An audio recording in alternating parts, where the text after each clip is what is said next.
mesure des achats, Yvonne a rayé de sa liste les manuels scolaires pour la rentrée de sa fille en classe de 5e.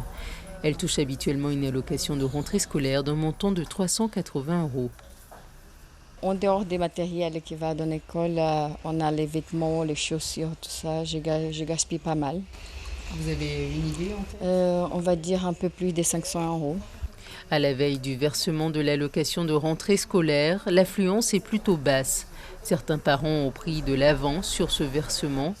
Ils ont réalisé leurs achats par chèque encaissable au moment de la perception de l'aide. Je pensais qu'ils allaient peut-être attendre vraiment le dernier moment, mais il y a des clients, même si on voyait que peut-être qu'ils n'avaient pas vraiment les moyens, ils sont venus, ils ont pris les livres et puis ça coûtait vraiment beaucoup.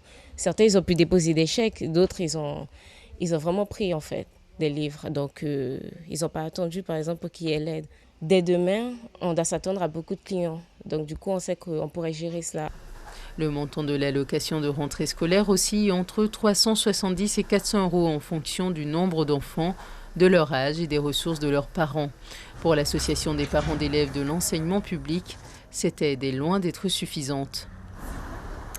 Le montant reste insuffisant au regard des diverses dépenses qu'il y a lors de cette rentrée, parce que je vais vous donner un exemple très simple. Lorsqu'on doit acheter une paire de baskets pour les enfants, le montant avoisine les 100 €.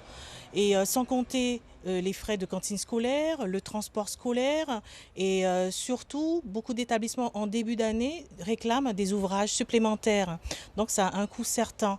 Donc par rapport à cela, notre réflexion, on se disait mais pourquoi les collectivités ne reprendraient pas en charge l'achat des ouvrages scolaires comme ça se faisait dans le temps. L'an dernier, 22 000 familles ont bénéficié de cette aide, soit 45 000 enfants, pour un montant total de 17 millions d'euros. Suivez l'info sur Guyana Première, télé, radio et Internet.